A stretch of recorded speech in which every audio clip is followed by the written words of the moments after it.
Hello everyone, welcome back to my channel, Reach for Truth, and to the right of me I have lovely Jim Sheahan. Did I say that correctly? Sheahan. Sheahan, there we go, Jim Sheahan, got it. It's Irish. It's what, sorry? Irish. Oh, I've got an Irish surname, I'm Malloy. So, I know, you should know. We've got that in common, that's funny. We've been speaking, haven't we, through emails back and forth, and he's got a lot of information he wants to share, memories. I think we were just saying, wasn't we, before we hit record, that you started getting your memories, when was it, 9 years ago? 8 or 9 years ago. Yeah. Interesting. And I said, yeah, for me as well, around 9-10 years ago, for a lot of the bigger ones. I did have some other memories, like in my my teen era, young teen era, but you just put it down at the beginning. Oh, it's just dreams, it's this, it's just that. But then when it happens and it's reoccurring and it's the same theme, and it's not just the visuals, it's the emotions, it's the trauma attached to it. And sometimes waking up with physical marks, you start to question things, don't you, and the nature of reality, and like, hang on a minute, something's going on. And then you start finding other clues and signs, and and that's kind of how we understand that we, me, Jim, many people like ourselves in these programs are part of something a lot bigger, and this is kind of how we piece together our memories and try and make sense of things. But anyway, before we jump into the interview, I do just want to quickly read Jim's bio that he sent me, just to give you guys an idea of who he is and the types of things that we are going to be speaking about. So here we go. 9 years ago, at the age of 70, I did a regression to unravel some strange memories from the Vietnam War. I discovered that my important memories had been wiped and replaced with screened memories, very common, covering up interactions that my Marine Corps company had with ET insectoids. Continuing with the regressions, I went on to uncover memories of MK Ultra and the secret space program. I discovered that I had bad jobs in the SSP, so the secret space program, for those that don't know. I started out as a prison worker and went on to teenage SEX worker, prison guard, and I've got to be careful, guys, with words, but just pay attention. A chrome, you can fill the middle bit yourself. If you know, you know. A chrome harvester, slave, raid, trader, and soldier. My purpose is telling my story is to add my piece of the puzzle, and that's what we're all doing, guys. No matter how big your memories or small, profound, it all helps. So my purpose is telling my story. My purpose in telling my story is to add my piece of the puzzle of the efforts of many others, as David Icke is doing, in exposing the off-planet control of Earth. I believe that my experience affirms that this control is both 3D and interdimensional, agree, and is trying to enslave humanity even further with the transhumanism. That's one of their agendas, absolutely. If we can recognize this control, we can recognize that we are being manipulated to constantly fight each other. Yes, that's well and truly happening right now. We are very powerful beings, but are being kept disempowered. I don't see us as victims, neither do I, Jim. I see myself as a survivor, which is more empowering. However, but see us living in a universe of dark and light, positive and negative, that the Creator has created. Our present fight for survival from the off-world control may be what propels us to achieve freedom and sovereignty. Agree. And that's just the last little bit for me, just mentioning, I'll just quickly skim over it. So there are mentions of reptilians. What else? Obviously the achrome. But I'm sure, as we get into the interview, like I say, with a lot of people over my channel, just share what you feel comfortable with, Again, we'll have to be careful with certain words we use. Obviously, Jim understands this. And so, yeah. So where would you like to start, Jim? Wherever you want. I don't mind. I'm not sure. Do you have any ideas where to All start? right. Yeah, okay. What about let's start with childhood. Was there any unusual experiences? It doesn't have to be anything that's supernatural or reptilian or alien. It could be, like for me, for myself, I had a lot of, let's just say, phenomenons around me, and I was able to manipulate energy. And I believe it's because they were taking me since an infant and they did something, because we all have abilities, whether dormant or not, meaning psychic abilities, metaphysical abilities, whether people believe it or not, we all have those abilities. And this is why they want to control us. They don't want us to tap into those abilities. So for me, it's like, what came first, the chicken or the egg? Were my abilities full on strong at times? And there were witnesses, because they took me and they advanced me, especially if you're an SSP. Were they tweaking me? Were they unlocking certain things? Or is that why they took me? Because I have these abilities. And again, we're in the matrix, eyes, ears everywhere. I ping the matrix. Oh, we've got to see what this kid's doing. We can't have kids running around with abilities, because that's going against our agenda. We want to keep people weak. And we don't want them to believe that they are powerful and that they are much more than what we've told them, meaning the bad guys, whatever you want to call them. So, yeah, did you have any like weird dreams, premonitions, psychic impressions? And I just want to mention as well, not every Milab has had those types of experiences as well. Sometimes these groups do turn our abilities off and only turn them on whenever they put our consciousness in clones. And then when we're no use to them, they'll drop us off and they'll just turn those abilities off. And that's what happened with me. As I got older, my abilities kind of were like, it peaked, like they were there, and then they were gone. There, and they were gone. And what was always parallel to that was my abilities were a lot more heightened after they had taken me. It was almost like my frequency. There was still that remnants or something. And that's including, positive beings that taught me as well. It affected my frequency. And for a period of time after, my abilities would still, be heightened. But then they'd go again, almost like I never had them. So strange. Perhaps do you have any like military connections in the family? Just anything I say out of the ordinary. It's not really out of the ordinary, but just any strange things that happened around you as a child, memories, perhaps the earliest memories. So not really. I mean, I had no idea that I had any of these experiences until I was 70 years old. And I started doing regressions about Vietnam, because I had some strange memories about Vietnam, but not about childhood. But as I got into the regressions, and I've done maybe 15 of them, and the last 12 were with Misha. You know Yeah. Misha Johnson. Yeah, Misha Johnson. Yeah. And we went over the Vietnam stuff again, and to verify that it was I believe true. Then we kind of stumbled into that the fact that I was in the SSP, and then in my latest regressions, I found out that so seems like it's going off track, but I'll bring it back. Honestly, it's fine. Just take your time. There's no rush. And if you go off track, that's fine. Because guess what, Jim? I do it all the time. All the time. Oh. Okay.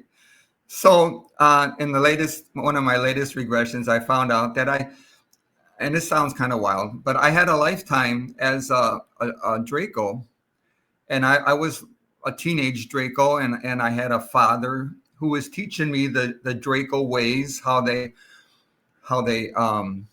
control Earth and look at this as a farm for them. And during the regression, we found out that that father was the same father I have in this lifetime. Ooh, And wow. so that got me thinking, reevaluating my whole childhood. And so I did not have any visitations that I know of in childhood or anything unusual. But I look at it was like a Draco, and I probably have Draco DNA or something like that, genetics. But Mm. my childhood was Draco, I believe Draco influenced. And like my father was he was a labor union leader, and but I believe he was compromised, and that whole compromising I believe was part of my upbringing, and I believe I was very compromised, and I believe I was raised to be something like him, a minor politician or a minor bureaucrat, but under the control of the Draco or off planet, a compromised person, like I see our whole ruling elite, I believe is compromised around the world, and I believe I was slated to be a minor part of that because of my upbringing, the values that I learned from my parents, and as far as military, my dad was in the Army as a medical assistant during World War II. But in regression, I saw him assisting the CIA in doing brain surgery. And so that's a minor point. But I do think because he had some involved, maybe, excuse me, minor involvement, but I believe he was compromised, and I believe that his compromising allowed me to be taken into the SSP and MK Ultra, which started. I mean, it started at home with sexual abuse that was aided by interdimensionals. So I was able to view this in regression, and then it continued. MK Ultra continued with being taken to medical clinics, and also somehow just being taken for periods of time as I grew older. Did you experience like time glitches or missing time? For instance, you look at the time and it would be, let's just say, I don't know, 3 p.m.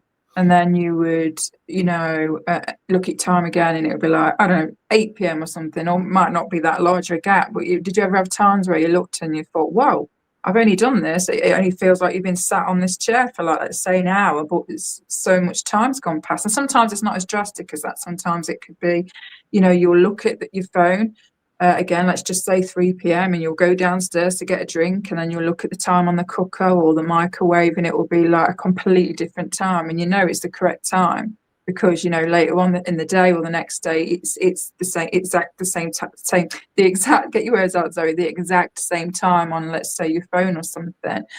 I've experienced that, or just a sense like you just know. Sometimes you feel like you repeat in yourself, you repeat in your days. It's like a sense of deja vu, and it's like, I've done this before. You kind of know how the day's going to unfold, or there's just that strong sense of like, I've done this already, And it's hard, isn't it? Because we are interdimensional beings as well, so it doesn't necessarily mean it's something in this dimension. It could be, we have already lived certain days here and or done certain things, because it's like we've done it in the other dimensions, parallel worlds, or I don't know, just other timelines and things like that. I often feel like they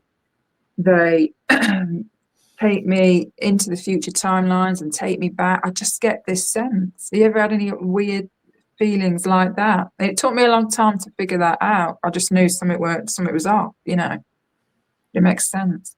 Yeah, I cannot say I relate to that. Yeah. I'm learning a little bit from. I heard you say now and before that you can be taken and do work in the future for the program. You know, so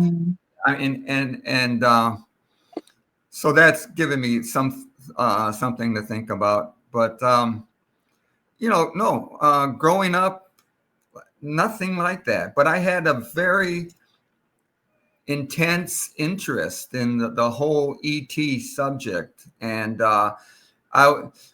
you know, back in the day, we didn't have internet, and I would go to the bookstore and try to buy the latest book that was Sci-fi out. book. Yeah. Pardon? Yeah. Like the So latest sci-fi book or something. Yeah. yeah. Books were my starting my education, and I would try to talk to people that I didn't know many, you know, that had any kind of experience. And when I met the wife, my present wife, I met her 11 years ago at a secret space program conference, because I was very interested in this stuff. I found out that she had some experiences, mostly abduction, and she doesn't like to talk about it. She doesn't want to deal with it now. But I mean, I was fascinated that I was able to talk to somebody that actually had ET experiences. And so we've been together for 11 years, but our relationship has really kind of propelled me to where I am now, from where I was completely clueless. And now I realize I've had all these experiences that I had no idea about, you know. Yeah, and that's another common thing as well. And I can, you know, relate because there's so many, like now, of course, not years ago, you know, there's been certain people that have crossed my paths and they've ended up being partners or friends. And I don't know if you had this feeling with your wife. Did you have a sense of like familiarity, like you sense you knew her? You know, when you have that connection with someone, it's like I feel like I know you, or you just have a lot in common. For me, yeah, I just have this sense of familiarity. And my point is, it's like, you know, those that are in the Milab programs, we often eventually come into each other's lives, whether that's just in passing, whether that's just to teach us something, show us something. And they're not always positive experiences as well, you know, at least for me. But there are, you know, Milabs that I later on realised that, holy, you know, we've been in the same programs. So I see that a lot with the Milabs. And then for me, I won't say his name, but there's a certain individual who is a Milab, he's in England as well, he's lovely. And I felt that with him. I was like, I feel like I know you, like your energy feels familiar, and vice versa. There was just this connection, platonic connection. And, you know, we joked. And I said, oh, you know what? It wouldn't surprise me if either you or me come into some kind of remembrance, like we've been together or done something together. And then it was literally like, I don't know exactly, but, you know, some months later, you know, he messages me and he has an out-of-body experience and has a real-time full memory, and he shares it with me. And you know, just basically we were taken by the 3-letter agency, both of us, and we were being interrogated, and they wanted to know where certain documents were because they'd been missing. And that's typical of some of the things I get up to with my, you know, experiences and missions or my orders, you know. So yeah, you know, so like I say, I'm just repeating myself. So it's very common that we eventually bump into other Milabs. And sometimes the person we bump into don't always realize they are a Milab. And so when we share our experiences or, you know, dreams, if you like, for those that don't want to believe that, you know, their experiences are real. You know, we often share something and it will trigger their memory, and their memory can trigger our memory. And 9 times out of 10, we find out somewhere down the line that we've been working together in other dimensions, parallel worlds, or just, you know, in our personal lives, you know, when they take us. So, yeah, it's very common. Yeah, I do believe that my wife now, and I, um, are together for a reason, and it's beyond my total understanding. So, you know, Source, I believe, brought us together, and I feel like it's been very fruitful so far, and I think it will continue to be so Yeah, for a larger purpose. definitely, definitely. Your higher selves perhaps prearranged this, you know, before coming down in this body. At some point, we're gonna bump into each other, and yeah, I've got confirmation chills. You know, you're gonna help me, and I'm gonna help you, and we're gonna work together. You know, and just because you know, I don't know if you have any memories at all with your. Did you say she's your wife, or do you just call her wife? Okay, so I don't know if you have any memories with her.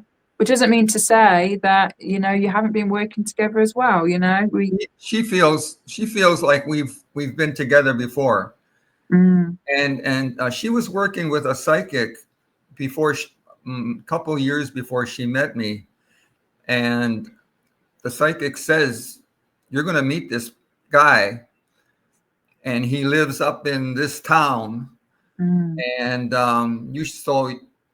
he's going to be your whatever soulmate or something.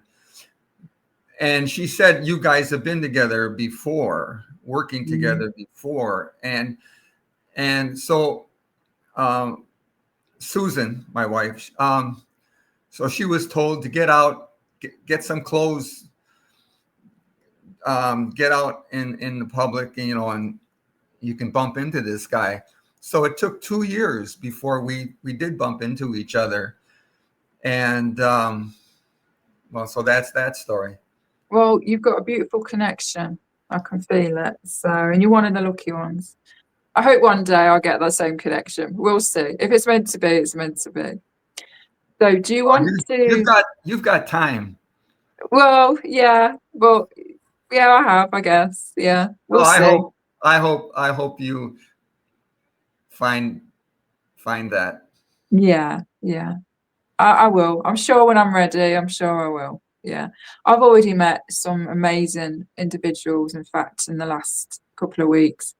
And yeah, I'm really grateful because, you know, it is lonely. It is lonely, you know, and but it's amazing because the right people are coming together and supporting one another, and that's what we need to do. And then, of course, there will be certain individuals that will try and prevent certain people from getting together. You know, as I say many times, it's spiritual war, isn't it? You know, and there are many people that will try and prevent us from sharing things and slowing us down and derailing us. And but anyway, enough on that. We all know that we're experiencing that, right? So. Where do you want to go from here, Jim? Do you want to share some of your perhaps reptilian memories? You have many, or wherever really? I'm just enjoying listening. I'll just wherever you want to go. I'd like to go back to Vietnam, Yeah. and the the the crazy memory I had from Vietnam was um, I was, let's see, I have a memory of visiting, or we were up in the mountains, and there was a battle on the mountaintop next to us. The next day, our company went over there, and I saw a 12-foot pyramid of enemy bodies, North Vietnamese bodies, stacked up, Mm. and I was able to determine that it was, you know, about 12 foot tall. And I looked straight ahead into the middle of that potty of bodies, and I saw a body that was deliberately mutilated. And so maybe I won't say what it was. Actually, I saw two bodies that were deliberately mutilated. And Are they human bodies or oh other yeah, they beings? were the Human, yeah. North Vietnamese. Yeah. Our enemy. Were they soldiers or like Yeah, civilians or just all soldiers. old So soldiers? Yeah. evidently, Oh there was a wow. battle involving another Marine company, evidently, and all these North Vietnamese soldiers. So they were all stacked up, and you know, gruesomely mutilated. So I didn't really question it until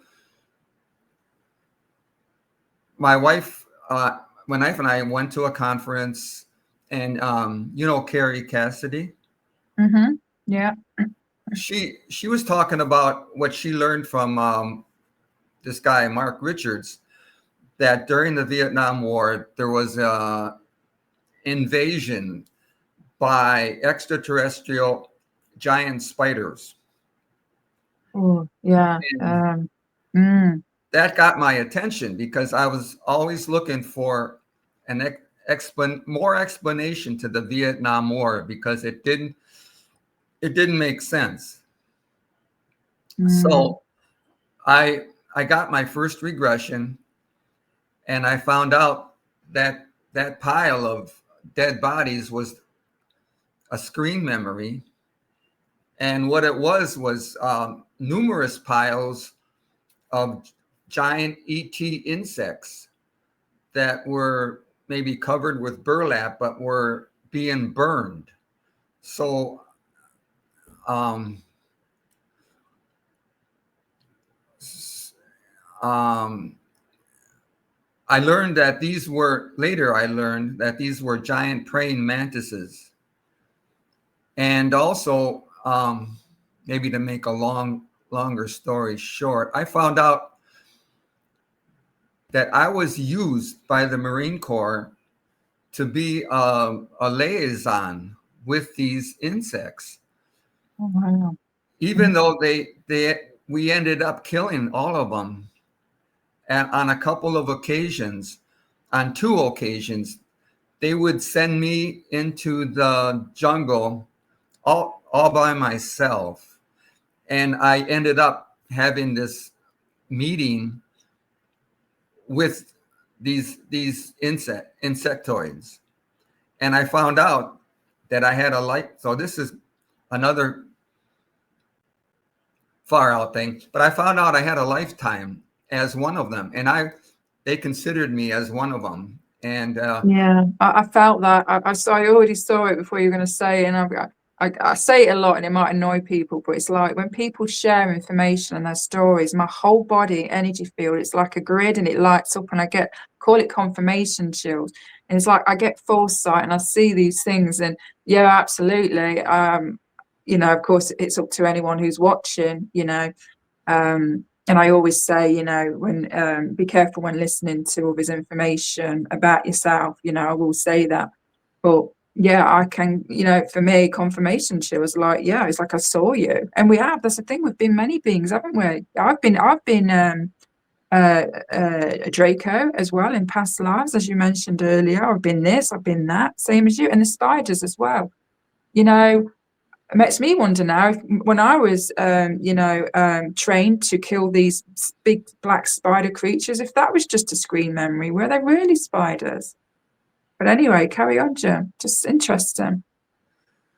well, that's amazing what you're saying. I mean, for you to, I mean, most people have the reaction like, "Oh yeah, right. It's complete baloney," Yeah, yeah. and you just had the opposite reaction. Yeah, of course. Yeah, because you know, the only people that are going to believe us are other people that have gone through the same experiences. Anyone who hasn't, of course, and I can completely understand, they're going to think we're crazy because, you know, they've been programmed to think that things like this is something out of the movies, right? It's not real. You're delusional. You're crazy. So, you know, there are going to be people that listen to this. They're probably going to roll their eyes and laugh and mock us. It's inevitable. But, you know, the right people are going to see it. And in fact, there are some people that haven't had these memories and experiences, but they just feel and know in their own discernment that, yeah, this guy's been through something. I believe him. I believe her. You know, so it's a mixed bag. But, you know, like I say, just quickly, and I'll let you continue, Jim, you know, usually, you know, it is the people that have been through the same things. And I've noticed with a lot of Milabs or SSPs, you know, in these programs, there are a lot of parallel things, you know, the insectoids, these spider creatures, you know, and I could go on and on and on. But anyway, I can go on and on and on. So I'm going short. You continue, Jim. So I will continue because I wasn't sure if I would tell the whole story, but now I feel like I can. Yeah, go for it. I have your Yeah. permission. Yeah, You're absolutely. Yeah. somebody that claims to, you're somebody that claims to have been a Draco. So I guess I can tell my story. Yeah. So as a Leaz, as when I met on these two occasions, one time I was sent into the jungle and I met a group of these praying mantises. They're like 6 to 8 foot tall. But one of them I saw, in the middle of them, I saw this praying mantis, and I was walking, so I saw him from behind, and without even seeing him from the front, I immediately, are you still there? Yeah, yeah. Can you see me? No. Oh, can you hear me? Yeah, I can hear you. That's all right. As long as you can hear me, I can still see you my end. So don't worry. If whoever's watching, they're going to still see you. As long as Okay. we can hear you. Maybe on your end, you might see yourself. Maybe there's a slight glitch, but I can hear you perfectly fine. Okay. Yeah, and I can still see you. So I it's see like definitely your a end. shadow of you over there. So It so happens sometimes. on this one occasion, I came up behind this giant insectoid, and I immediately recognized. I immediately recognized him as my grandfather, Oh, and I got these visions of me and other small praying mantises playing around his feet, and him being a storyteller and telling us stories. And he did start telling me things. Then we met face to face, and he started communicating with me, and he maybe said four things, and everything he said during the regression, I would start crying. yeah. I And sense that. I feel that. Yeah, that strong connection. Yeah. yeah, and yeah, so and it was kind of, I don't know, cryptic what he was saying, kind of like he was going to die within a couple days, but somehow I would be a part of that. I would have to do something to stand up for my brothers and sisters. That was the main gist of what he was saying. I kind of forgot what else was involved. Yeah. And but within a couple days of that was when this so-called battle that I was talking about before happened on a neighboring mountain. Mm-hmm. But it wasn't. I found out it wasn't a battle between Marines and North Vietnamese, but it was an ambush that the Marines or and the CIA or Marines had set it up to kill this large bunch of praying mantises, and grandfather was a part of that. And God. I found out that my role was that before this battle started, it was in the evening, and my company sent me down into the valley between these two mountains as um, supposedly a listening post to, to listen if any, or to see if any enemy was coming our way. But this was very unusual. I mean, they never send a Marine by himself out into the jungle to stay awake all night to watch for the enemy. This was completely unusual. And what I found out in regression was that I acted as a portal for the souls of these insectoids as they were being killed. They came down to me, and then out of my body came a pillar of light, and they joined that pillar of light and went wherever they were supposed to return to. I love that. Absolutely love that. The whole time you were sharing that, Jim, I was seeing it. I felt it. I do. I feel I don't want to keep harping on about it, but a lot of us are very sensitive, and so when I listen to people's experiences, it literally plays out in my mind like a video. It's like I'm there. People say, oh, we're like an empath thing. It's like their feelings and my feelings, and it's beautiful sometimes, especially with these types of experiences, because it's like I'm there and I love it, and it's such a beautiful thing that you did. And also very similar as well to, I had a woman on, Olivia James. In fact, she shared her past life. I don't know if you saw that with, she used to be I'm sure she said she used to be an insectoid, however you say it. And yeah, very similar.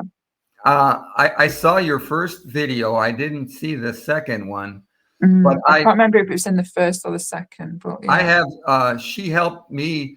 Her and Misha, we all teamed up to have a regression together, and I'll tell you about that later. Yeah, I'd love to hear that.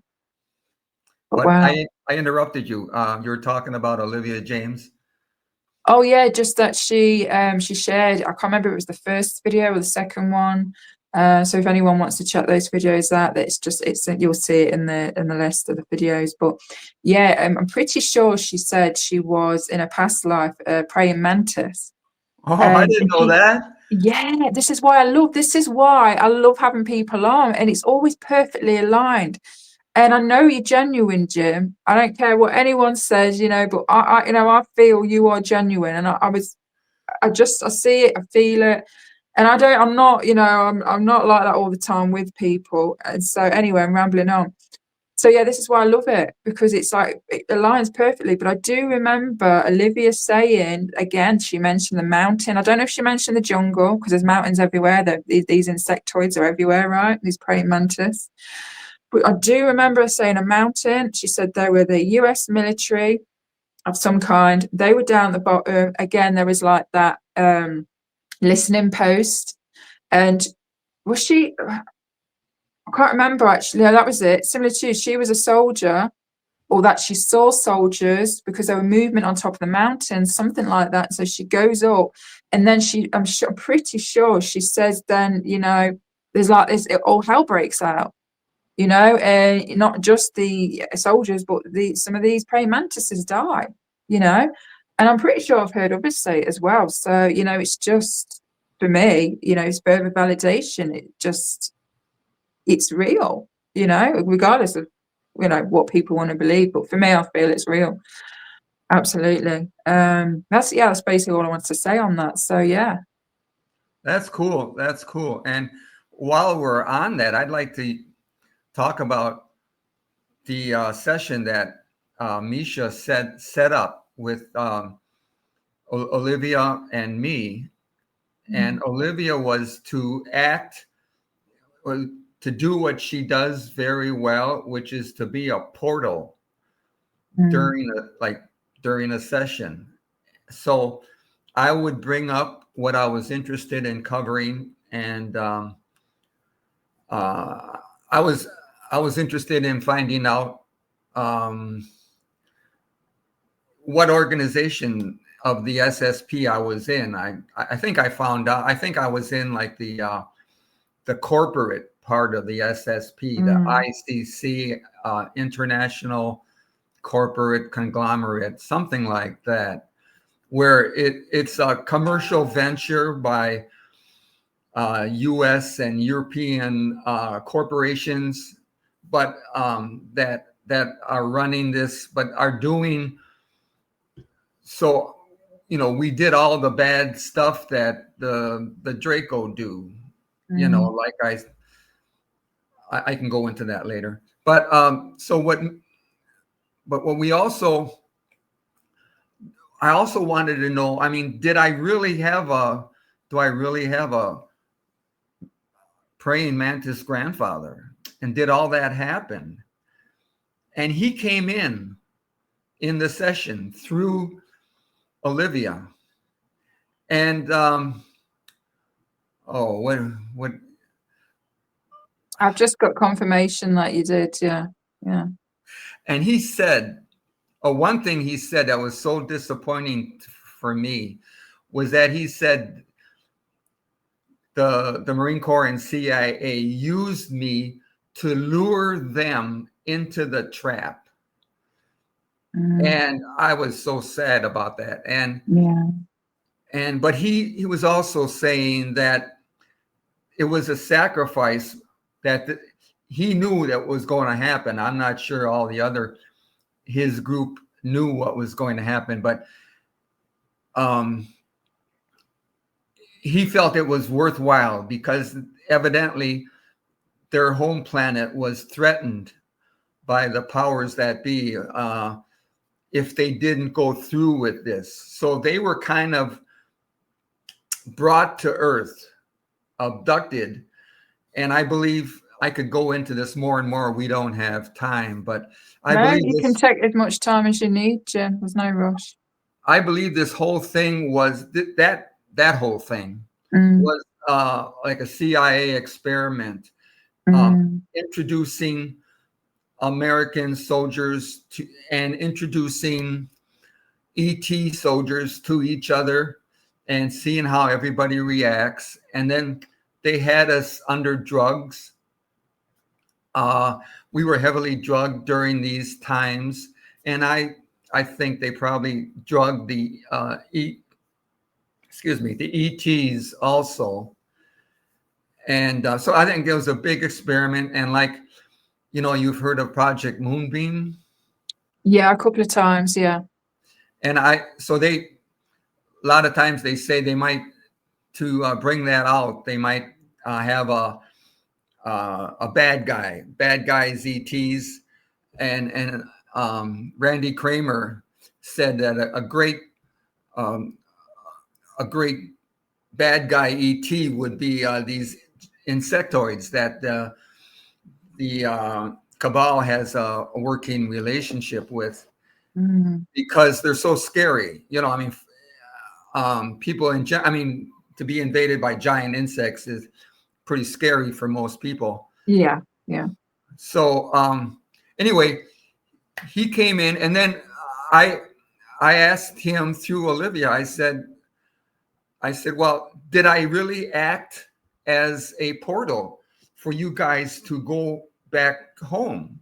And he said, of course, you are one of us. And yeah, absolutely. Yeah, I feel that. Yeah, I see that. And then we went on to other things. And like when I was an A harvester, we went on and a guide supposedly a guide of mine came through and talked through Olivia and said that I was, at first she didn't really want to talk too much about it, but then she got into it and she said I was really a sadistic harvester. And what else? And then, besides that, she said I was a soldier, and I was also quite ruthless as a soldier.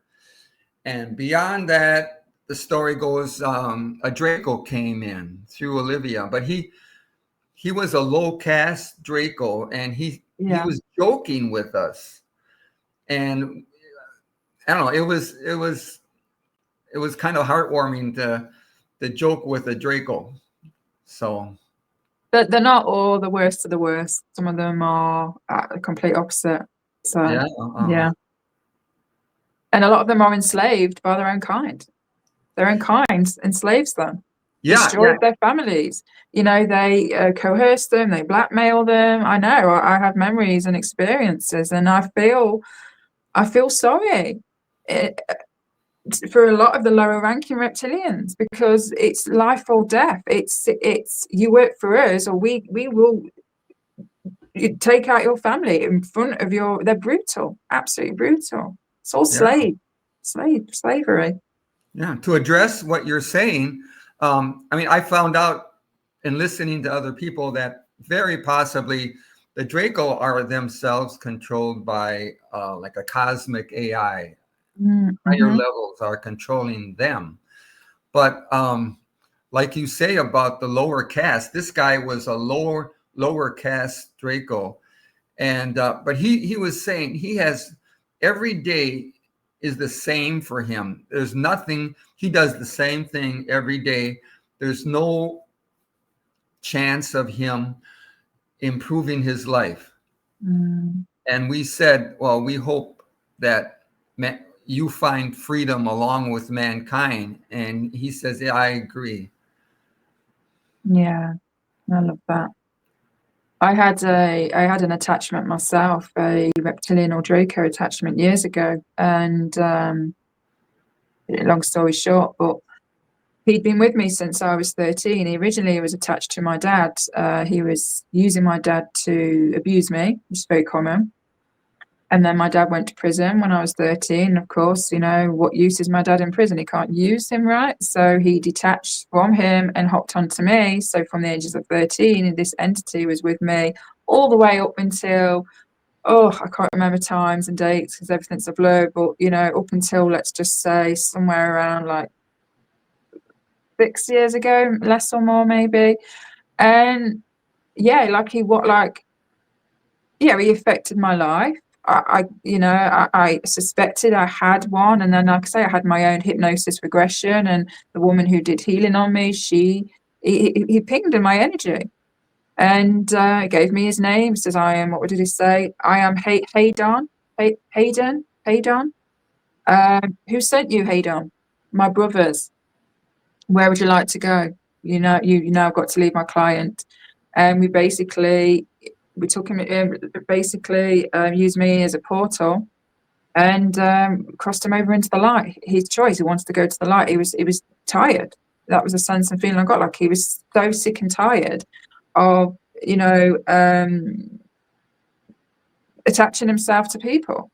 That was his little role, to prevent me from my own awakening, to slow me down, to affect my life, to affect my confidence, to disempower me. So I did have some compassion, even though he put me through all that, because my higher self understands, we're all being used, we're all being manipulated. I'm not saying we have to allow them and let them get away with the things they've done. It's hard, isn't it? It's so hard.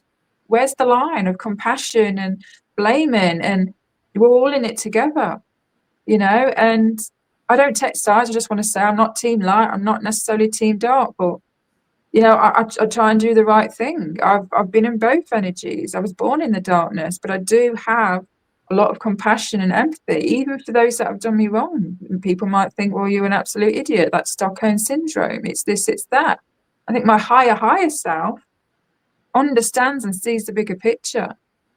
And really, the people and beings and entities that we should be gunning for, in this case with the reptilians and Dracos, is this AI tech, this AI mother computer, this cube, what do they call it? But who's controlling the AI? Is it AI itself? It, of course, there's much more to it than that. It's complex, but it's hard, isn't it? Of course, let's just say, I see a reptilian doing horrible things to a child. I'm not just going to stand back and not do anything. I will protect that child and keep this entity away. I'll always do the right thing. I'll always help. where I can, but you see the bigger picture when you understand it. It's hard, isn't it? It's a bit of a mind fuck sometimes, excuse my French, it is. Yeah. So I've got to tell my reptilian possession story since you started it. Yes, I just remembered, that you put that in your email. Yeah, I completely forgot about that, but that's perfectly how it's falling. Yeah, I'd love to, I love to hear that. Obviously, being possessed by a reptilian isn't always a great experience, is it? But anyway, Jim, share away. So when I was in Vietnam, I was a practicing alcoholic before I got into the service. And when I got to Vietnam, after a while, I had the opportunity to we were out supposedly protecting a village, a squad of us, 13. And, but we turned it into a opportunity to goof off for many months. And half of us used that opportunity to smoke pot all day long. And then, at night also. And I got into drinking the local rice wine. So every day I was high and drunk. And at one point, I had an opportunity to fire my weapon into a kind of a distant hut, a bamboo hut, and get away with it. And I felt, and but I didn't think I did it on purpose, that I wanted to hurt anybody. But and so I was in denial that I had done that on purpose. And then 20 years later, I was in counseling at the Veterans Administration, and I was telling the counselor about this incident. And all of a sudden he said, "You did it on purpose, didn't you?" And in that instant, I had a complete flashback.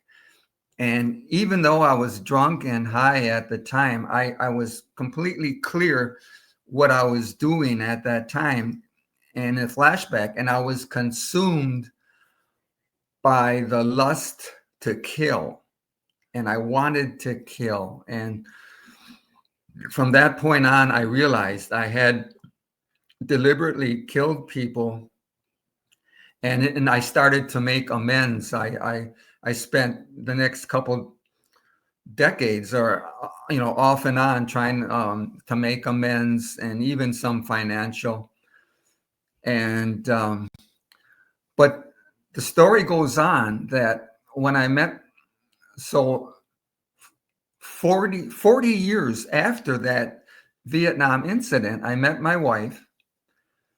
And shortly after that, she had a dream that something dark was entering her consciousness, and something very dark. And her daughter had a similar feeling about me. There was something dark about me. So my wife set me up.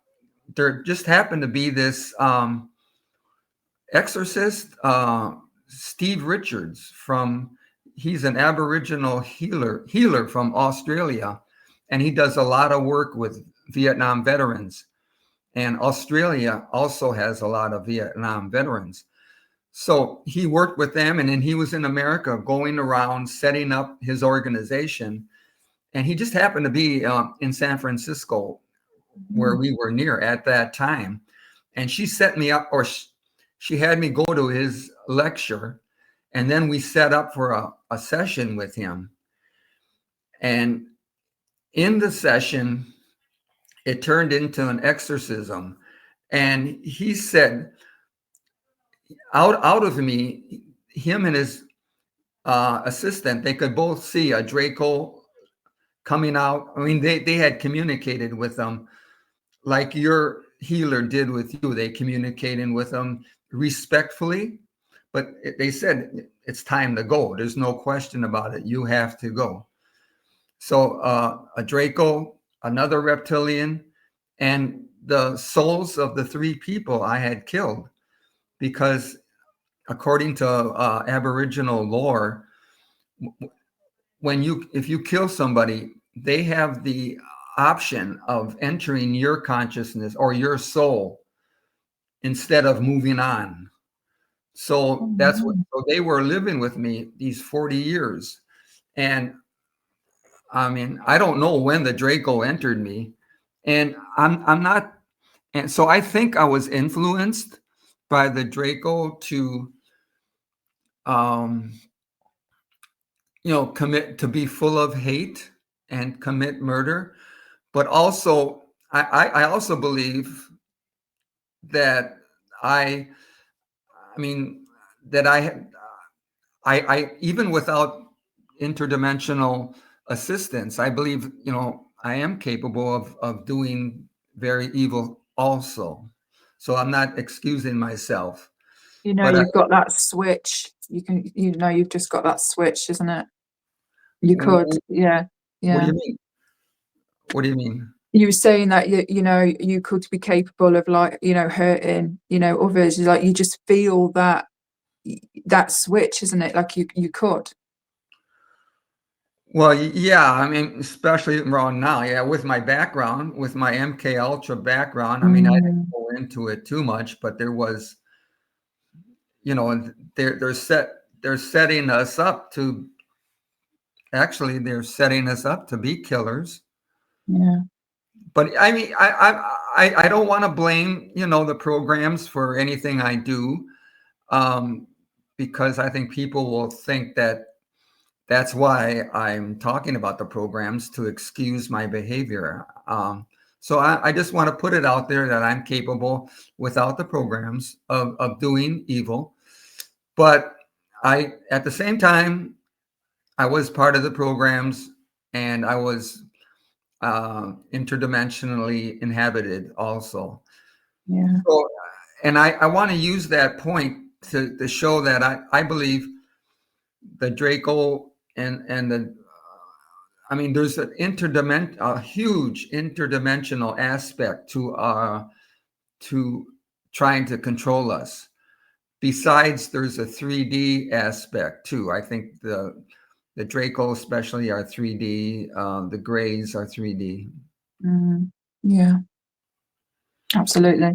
And for me, when I say that, I think we all could be capable, whether you're in the programs or not, because for me, my alters, I've been in situations where, I won't go too much into it, but let's just say I've been in situations where I had to protect myself.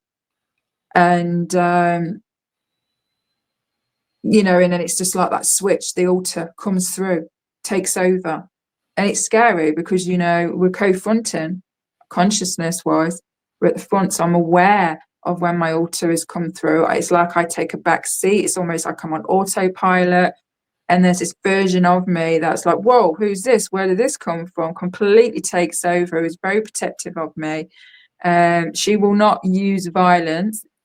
It's always a last resort. But let's just say if it was life or death, let's just say the person who is trying to attack me and have certain agendas, they will come off worse.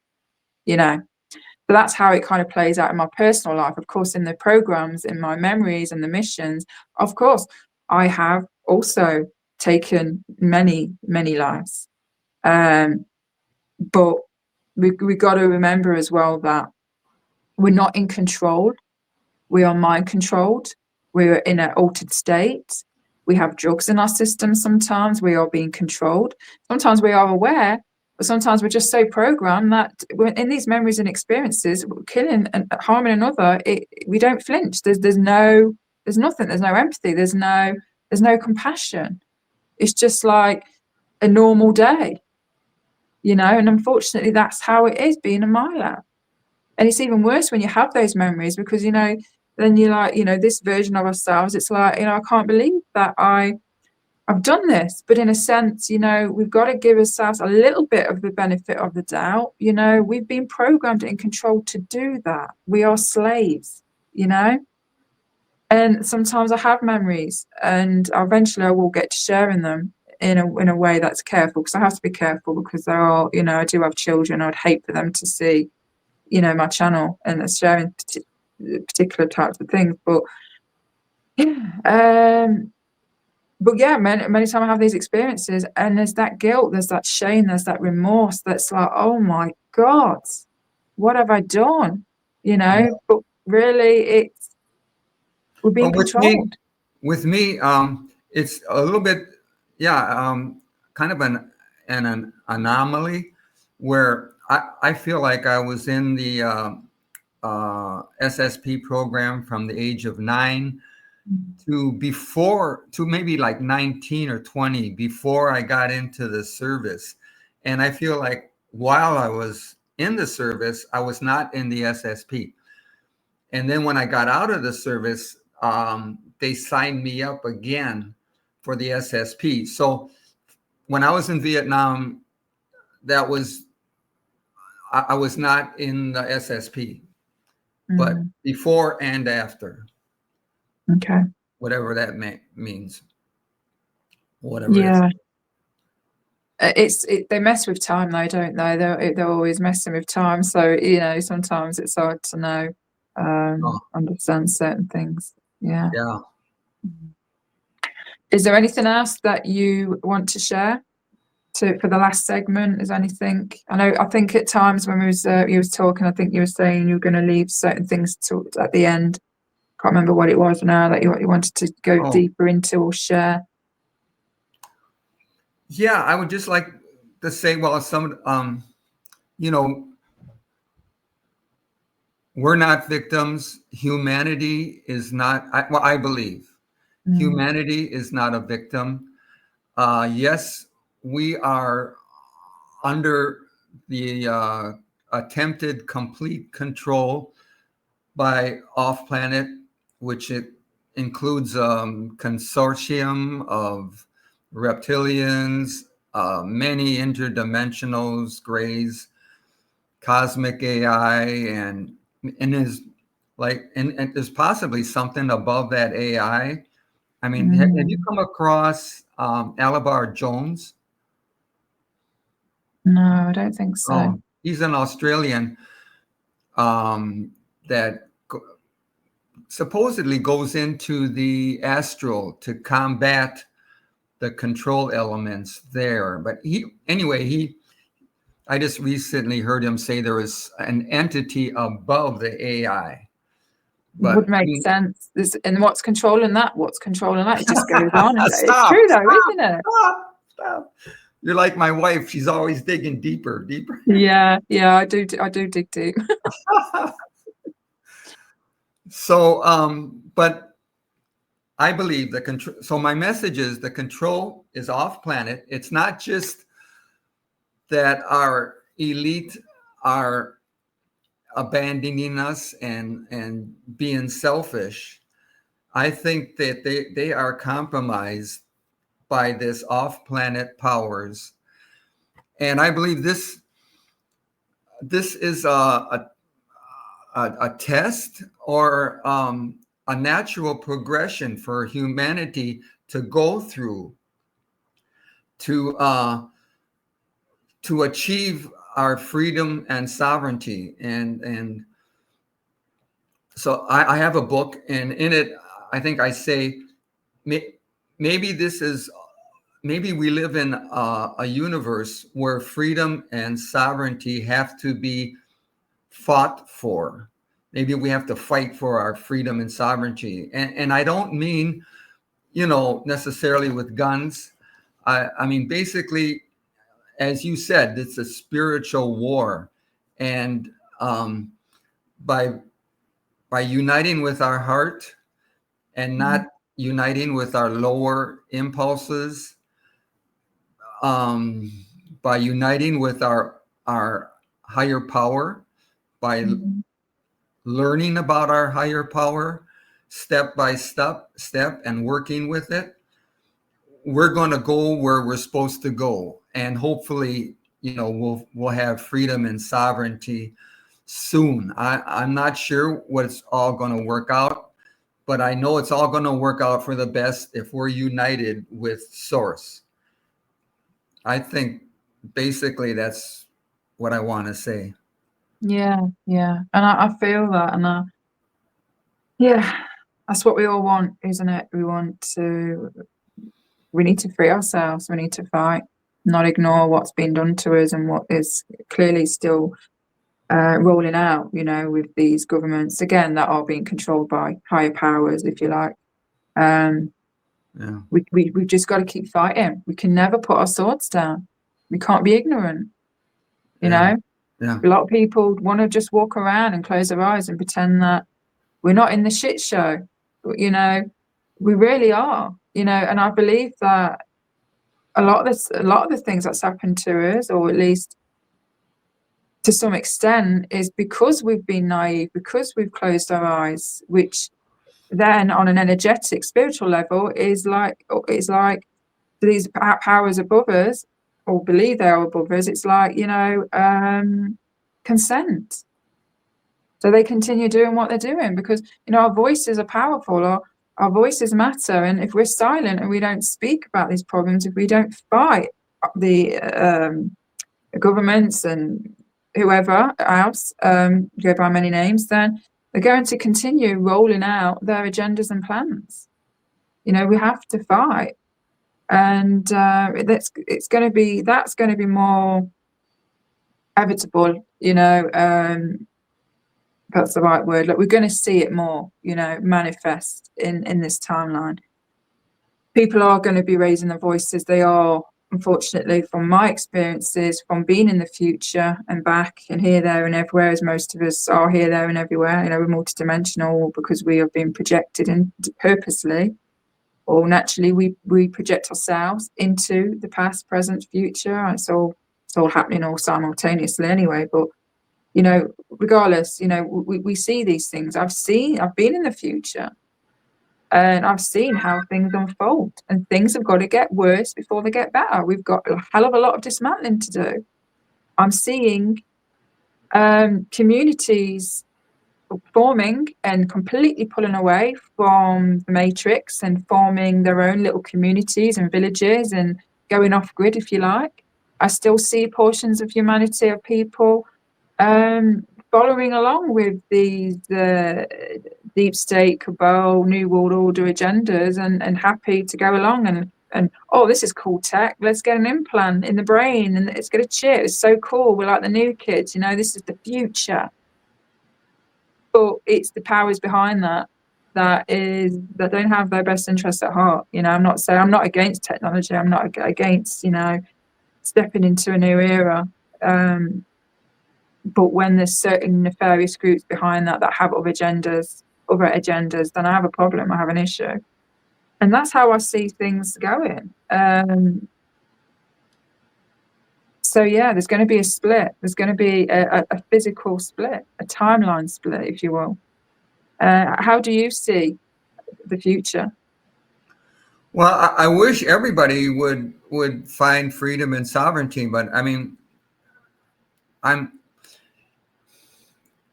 listening to people like you and other people that are saying that very possible a split is coming soon. I don't really know, but I would like to finish my part up by, I agree with everything that you're saying. And I would just like to add that I kind of forgot where I was going to say something about the Draco, and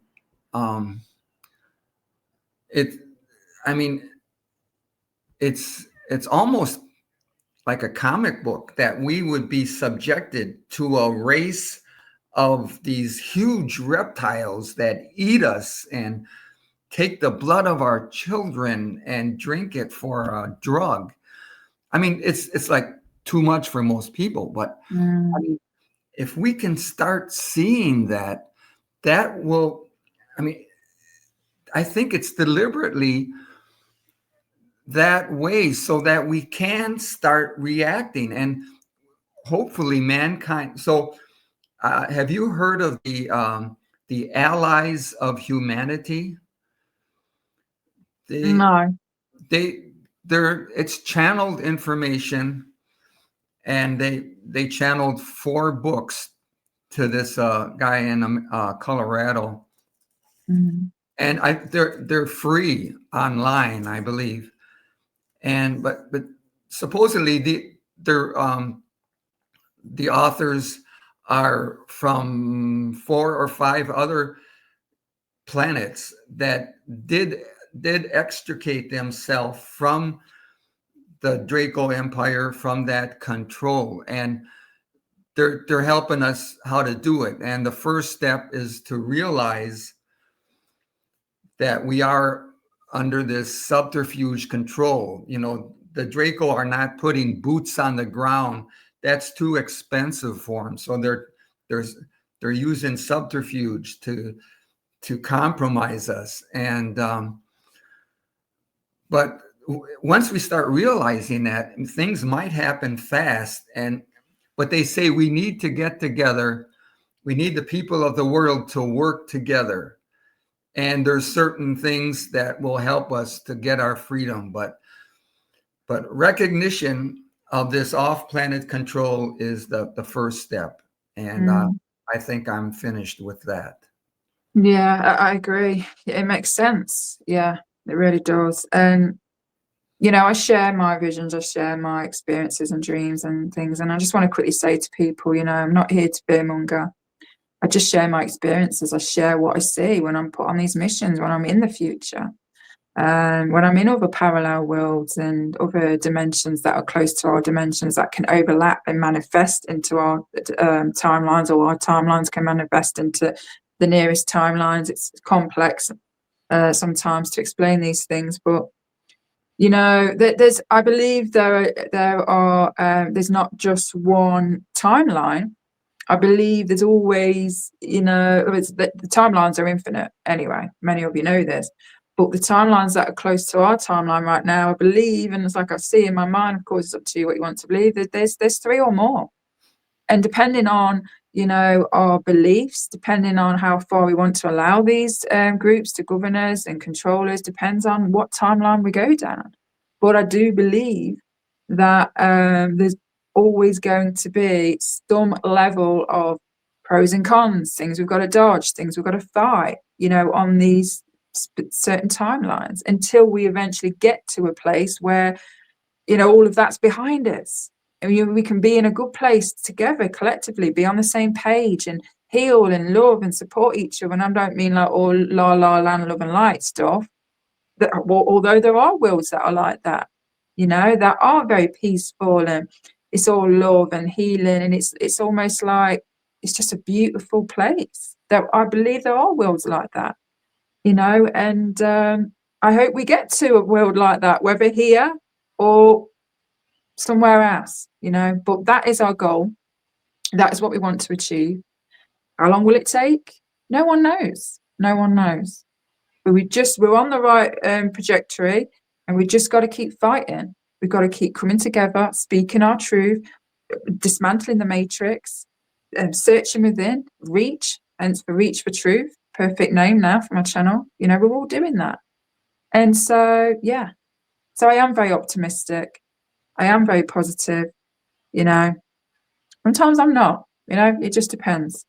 But that's because I believe as well, these nefarious groups, they can chuck us, mess with us, and they can jump us on certain timelines as well. They have the technology.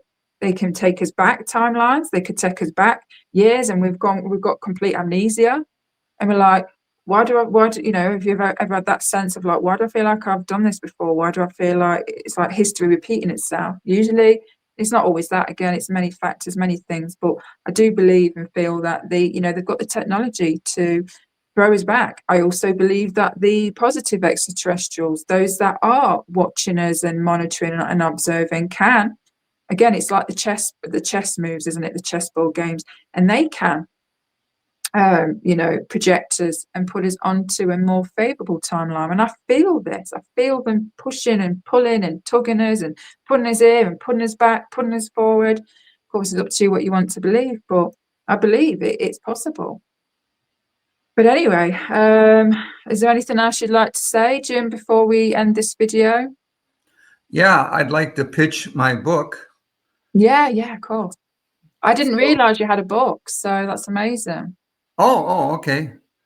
The title is From Draco to Dragon, From Darkness to Light. Love it. And it's by Jim Sheahan.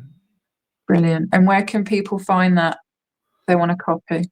Amazon. Mm-hmm. I don't know if you can get it in England. I'll try. I will have a look when we've done with this interview because I'm quite interested in that. And I often do buy, I've got Olivia James's book, a few others that I've interviewed either on my old channel or this channel, because, you know, every stories counts, matters. You know, there's truth in there, isn't there? There's just helps. And but yeah, I'll definitely I'll let you know if I can find it on my Amazon. You never know. I'll leave a link anyway, guys, to anyone that's interested in Jim's book. That'll be in the description. And yeah, I just want to. Can you put my email in? Yeah. That Well, link? what we'll do is if you send me your email through email and your book link, send that as well, and then I'll just copy and paste it onto the description. So you know, anyone who wants to, if they want to contact you or read your book, all the information will be in the description. So yeah. Okay. So I think that's it. Is there anything else you want to say before I end this video? It's been fun.